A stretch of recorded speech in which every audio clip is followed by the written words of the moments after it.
नमस्कार गाइस। आज हम लंबे समय के बाद फिर से मिले हैं मेरी YouTube channel journey of positivity पे। आप सब लोगों को मालूम है कि मैं जितना भी ब्लॉग बनाता हूँ वो एक इंफॉर्मेटिव ब्लॉग ही बनाता हूँ। पिछले मैंने जो दो ब्लॉग बनाए थे, एक नए लेबर लॉ के ऊपर बनाया था और दूसरा जो बनाया था यूनियन बजट 2026-27 के ऊपर बनाया था। आप सब लोगों को एक मेरी मीठी गुजारिश है कि आप लोग ये मेरे वीडियो देखते तो है लेकिन लाइक और सब्सक्राइब नहीं करते हैं। एक ब्लॉग बनाने वाले को ये अच्छा लगता है कि कोई उनको लाइक करे या सब्सक्राइब करे। तो एक छोटी सी गुजारिश है कि मेरे को ये लाइक करो और ज़्यादा से ज़्यादा सब्सक्राइब करो और शेयर करो। तो आज हम जो टॉपिक लेके आए हैं वो टॉपिक वैसे तो इन्फॉर्मेटिव है, लेकिन आज का जो टॉपिक है एक समीक्षा के रूप में हम लाए हैं। भारत के प्रधानमंत्री 2014 से आज तक जो उन्होंने काम किया है उनकी एक समीक्षा लेके हम आए हैं। आप सब लोगों को मालूम है कि हमारे प्रधानमंत्री नरेंद्र भाई मोदी पहले गुजरात के मुख्यमंत्री थे, आज वो इस देश के प्रधानमंत्री हैं। 2014 से ही उन्होंने भारत के प्रधानमंत्री के तौर पे काम करना शुरू किया। 2014 से जैसे उन्होंने काम शुरू किया उनके सामने बहुत ही चैलेंजेस थी। पहली चैलेंज तो वो थी कि इकोनॉमी को रिफॉर्म करना है, और दूसरी बात जो थी, जो समस्या थी, वो ये थी कि किसानों की समस्या। तो आने के बाद तुरंत उन्होंने ये काम किया कि इकोनॉमी रिफॉर्म के लिए उन्होंने एक टीम बना दी और इकोनॉमी को ग्रो करने का शुरू कर दिया। और दूसरी जो बात है किसानों की समस्या, तो किसानों को किसान की एक योजना बनाई गई। उसमें हर साल हर किसान के अकाउंट में 6,000 रुपया ट्रांसफ़र करना शुरू कर दिया। तो आज तक करीब 9.5 करोड़ किसानों को ये बेनिफिट मिला है और करीब 24.57 लाख करोड़ उन्होंने किसानों के अकाउंट में ट्रांसफ़र कर दिया। उनके कार्यकाल में समस्याएं बहुत ही आई, लेकिन उनकी जो सूझबूझ के कारण इस देश आज धीरे धीरे प्रगति करता जा रहा है। समस्या बहुत आई, लेकिन उनकी जो कूटनीति है वो विश्वव्यापी इफेक्ट कर गई। आज दुनिया भर में युद्ध चल रहा है, फिर भी इस देश को कोई तकलीफ नहीं हुई, क्योंकि नरेंद्र मोदी साहब की जो कूटनीति है। आज आप जानते हैं कि रशिया और यूक्रेन के बीच में वॉर हो रही है। तो यूक्रेन में जो हमारे स्टूडेंट फंसे थे उनको निकालने के लिए उन्होंने यूक्रेन गवर्नमेंट को रिक्वेस्ट किया और रशिया गवर्नमेंट को भी रिक्वेस्ट किया। तो ये कूटनीति के कारण हमारे स्टूडेंट वहाँ हमारा तिरंगा दिखा के वहाँ से निकल सके। वो बहुत ही बड़ी हमारी कूटनीतिक जीत है। और आज इजराइल और ईरान के बीच में युद्ध चल रहा है, अमेरिका भी उसमें शामिल है, लेकिन हमारे प्रधानमंत्री ने सभी के साथ संबंध ना केवल मेंटेन किया है लेकिन बढ़ाया है। उन्होंने रशिया के साथ भी अच्छा कोऑर्डिनेशन किया है, यूक्रेन के साथ भी अच्छा कोऑर्डिनेशन किया है, इजराइल के साथ भी अच्छा कोऑर्डिनेशन किया है, ईरान के साथ भी अच्छा कोऑर्डिनेशन किया है। तो ये कूटनीति का परिणाम है। और आप लोग जानते हैं कि 2021 में कोरोना की महामारी आई तो उनके सामने दो चैलेंज थी। एक चैलेंज ये थी कि हमारे जीडीपी ग्रोथ जो है उनको मेंटेन करना है, तो उनके ऊपर भी उन्होंने काम किया। और दूसरी जो बात थी कि हमारे सभी जनसंख्या को इस कोरोना से बचाना था, तो उनके ऊपर भी उन्होंने काम शुरू कर दिया। सबसे अच्छी बात ये हुई कि उन्होंने हमारे साइंटिस्टों को छूट दे दी कि कैसे भी करके इनकी वैक्सीन बनाओ। आप सब लोगों को मालूम है कि कोई भी वायरल इन्फेक्शन की जो वैक्सीन होती है वो इतनी जल्दी नहीं बनती, 10 साल या 15 साल निकल जाते हैं। लेकिन हमारे वैज्ञानिकों या साइंटिस्टों को इतना एनकरेज किया उन्होंने कि केवल 3 महीने में उन्होंने वैक्सीन बना दी। तो ये वैक्सीन हमारे इस देश की 140 करोड़ जनता के मुफ्त में ये उनको वैक्सीन दी, और ना केवल इस देश में ही दी लेकिन एक्सपोर्ट भी किया। पहली बार ऐसा हुआ है कि वैश्विक रूप से हमारी वैक्सीन को स्वीकार कर दिया। ये बहुत ही बड़ी पहल कही गई है। मोदी साहब जब कार्यभार संभाला तभी उनको मालूम था कि अभी इस देश किसी के ऊपर निर्भर नहीं रहेगा, क्योंकि हम किसी के ऊपर निर्भर रहते हैं तो कहीं ना कहीं हम धोखा मिलता है हमको। तो उन्होंने नारा दिया कि आत्मनिर्भर भारत बनाने का। सबसे पहला जो ये कॉन्सेप्ट उन्होंने लागू किया वो हमारे डिफेंस में लागू किया। तो डिफेंस में उन्होंने क्या किया, रशिया के साथ एक पार्टनरशिप की और ब्रह्मोस मिसाइल जो है वो हमारे देश में ही उत्पादित शुरू हो गया। DRDO है, वो गवर्नमेंट अंडरटेकिंग एक इंस्टीट्यूट है, वही ये ब्रह्मोस मिसाइल बना रहे हैं। तो ये ब्रह्मोस मिसाइल केवल हमारे डिफेंस के लिए नहीं, आज ब्रह्मोस मिसाइल का एक्सपोर्ट भी हम कर रहे हैं। ये बहुत ही बड़ी अचीवमेंट है हमारे लिए। मैं ये कहना चाहता हूँ कि ये कूटनीति का एक परिणाम है। हमारे प्रधानमंत्री 24 घंटे से 18 घंटे काम करते हैं और ये इनका नतीजा है कि हम इतना प्रोग्रेस कर पा रहे हैं। तो हमारे प्रधानमंत्री जितना हो सके उतना देश को बेनिफिट दिलाने की कोशिश की है। वो छोटे के छोटे देश के पास भी गए, वहाँ हर देश के पास से वो एक ट्रेड डील करके आए, क्योंकि हमारी GDP ग्रो करे। जितनी हमारी GDP ग्रो करेगी उतना ही इस देश को फायदा होगा।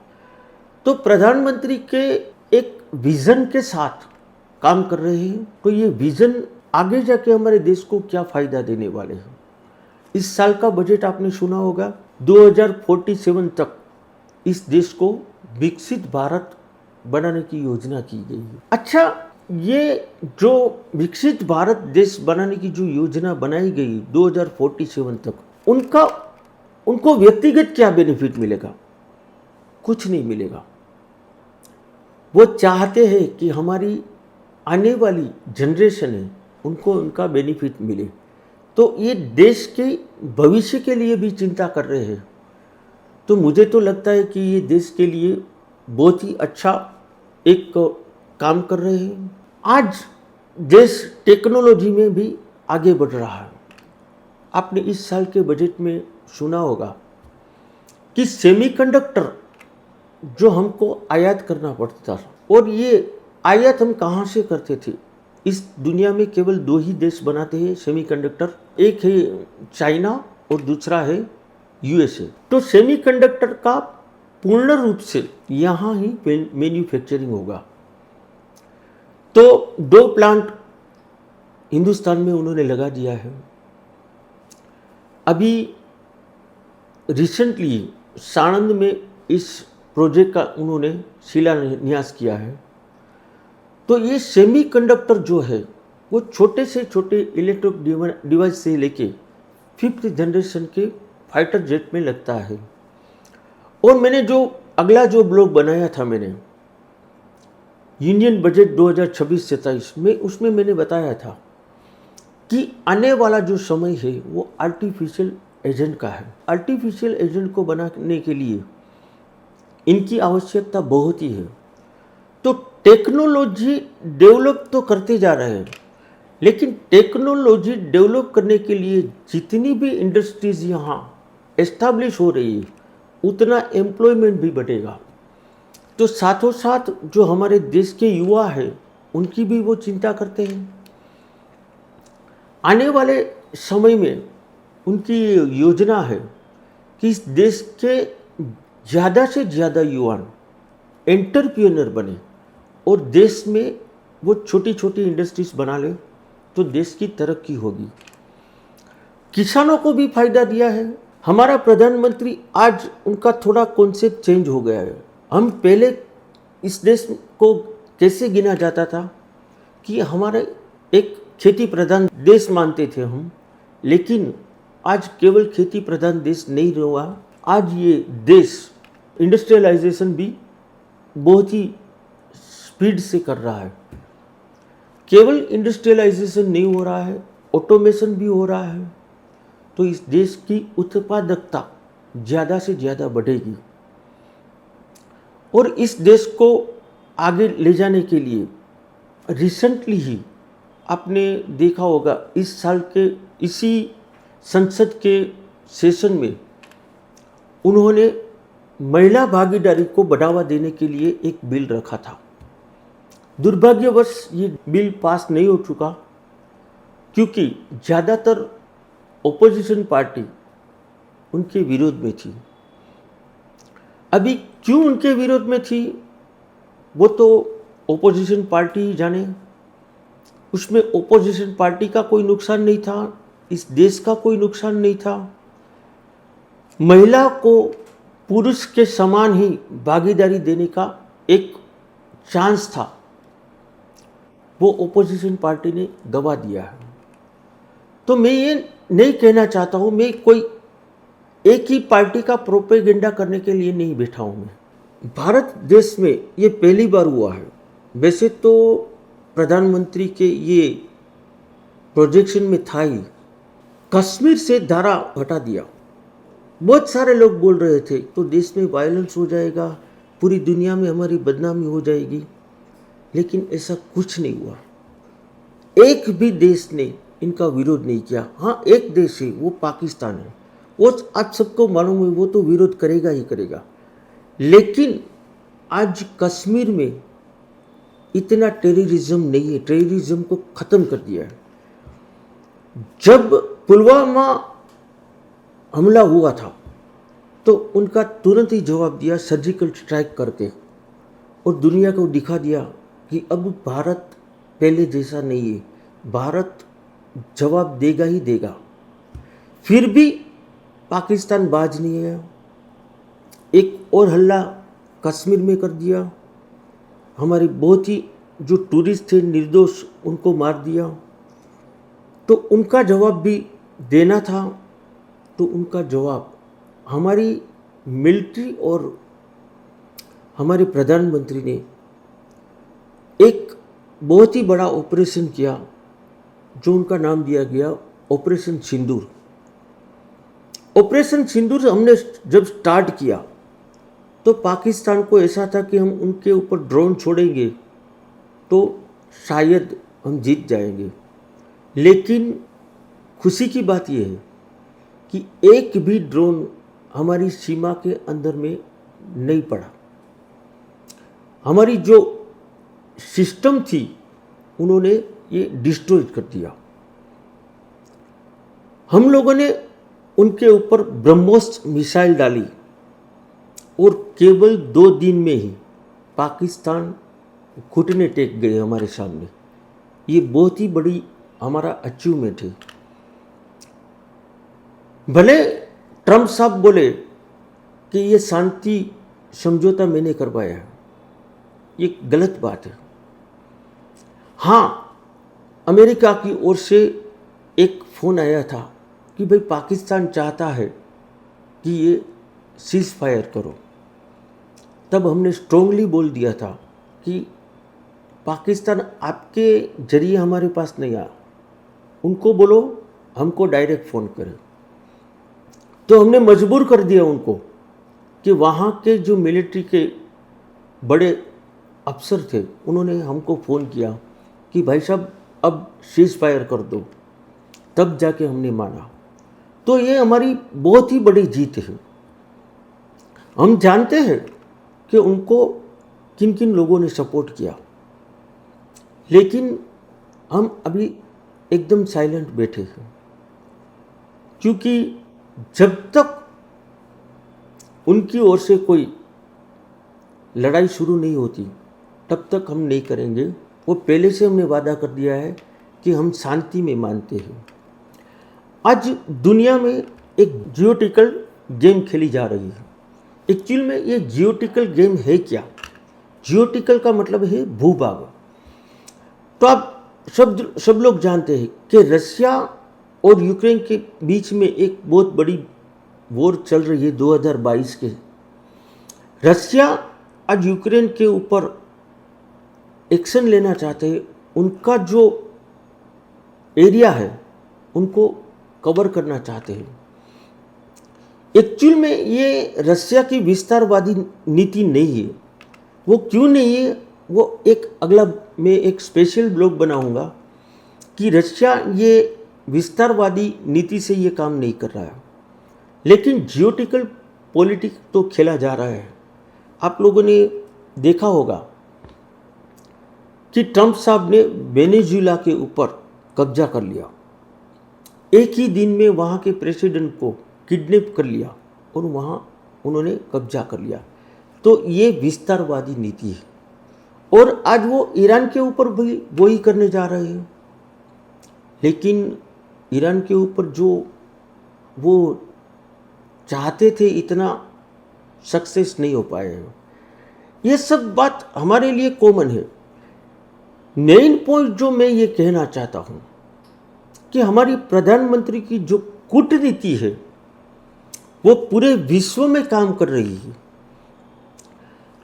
आज तक हमारे देश को पूरे विश्व ने नज़रअंदाज कर दिया था, लेकिन आज पूरे विश्व हमारे देश की ओर एक उम्मीद के किरण के साथ देखते हैं।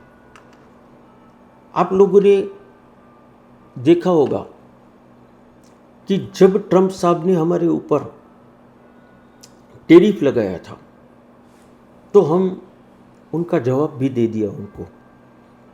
कल या परसों के न्यूज़पेपर में लिखा गया है कि जितना टैरिफ हमारे से लिया है उन्होंने वो वापस करना पड़ेगा।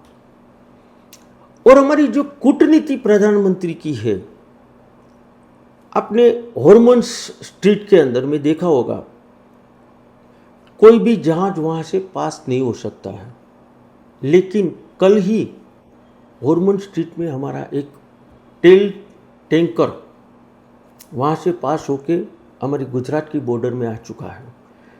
तो ईरान के साथ भी हमारा रिलेशन ऐसा है, इजराइल के साथ भी है, अमेरिका के साथ भी है, रशिया के साथ भी है और यूक्रेन के साथ भी है।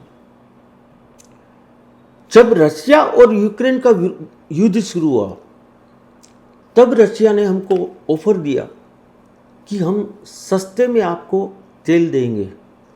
तो इनका हमारे प्रधानमंत्री ने कूटनीति का उपयोग करके भरपूर फायदा उठाया और ज़्यादा से ज़्यादा तेल हमने रशिया से खरीदा। और रशिया से केवल तेल नहीं खरीदा, हमारी करेंसी दे के ही इनका तेल खरीदा। वो बहुत ही बड़ा अचीवमेंट है। ये सब थी आज के लिए ये प्रधानमंत्री के 2014 से आज तक की जो कामगिरी की समीक्षा है वो मैं आपके सामने रखी है। इस देश को अगर प्रोग्रेस करना है तो एक स्टेबल गवर्नमेंट की आवश्यकता है। और हमारा प्रधानमंत्री 2014 से आज तक मतलब कि 12 साल तक के लिए उन्होंने एक स्टेबल गवर्नमेंट दी है और अभी भी जारी रही। लेकिन स्टेबल गवर्नमेंट कब मिलती है? ग्राम पंचायत से लेकर के संसद तक एक ही पार्टी अगर स्ट्रोंग होके उभर आ रही है तो ही स्टेबल गवर्नमेंट दे सकते हैं। और ये जिम्मेवारी हमारी है कि इस देश को स्टेबल गवर्नमेंट दे, क्योंकि आने वाली पीढ़ी का अगर जीवन सफल और सक्सेस करना है तो स्टेबल गवर्नमेंट की आवश्यकता है। मैं आपसे गुजारिश करता हूँ कि आप जब मेरा ब्लॉग देखते हैं, सुनते हैं, तो कोई कमेंट्स नहीं आती है।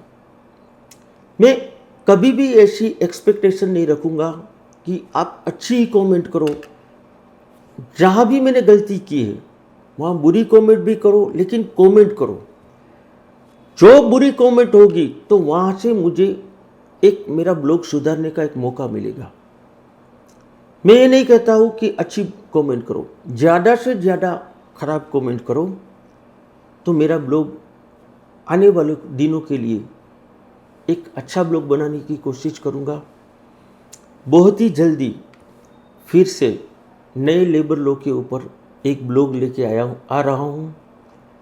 आशा करता हूँ कि आज का ये ब्लॉग आपको अच्छा लगा होगा, और अगर अच्छा लगा है तो मैं एक आग्रहपूर्वक आपसे विनती करता हूँ कि इस ब्लॉग को ज़्यादा से ज़्यादा शेयर करें, सब्सक्राइब करें और लाइक करें। और इस उम्मीद के साथ आज का ये ब्लॉग ख़त्म करता हूँ। धन्यवाद। भारत माता की जय। वंदे मातरम।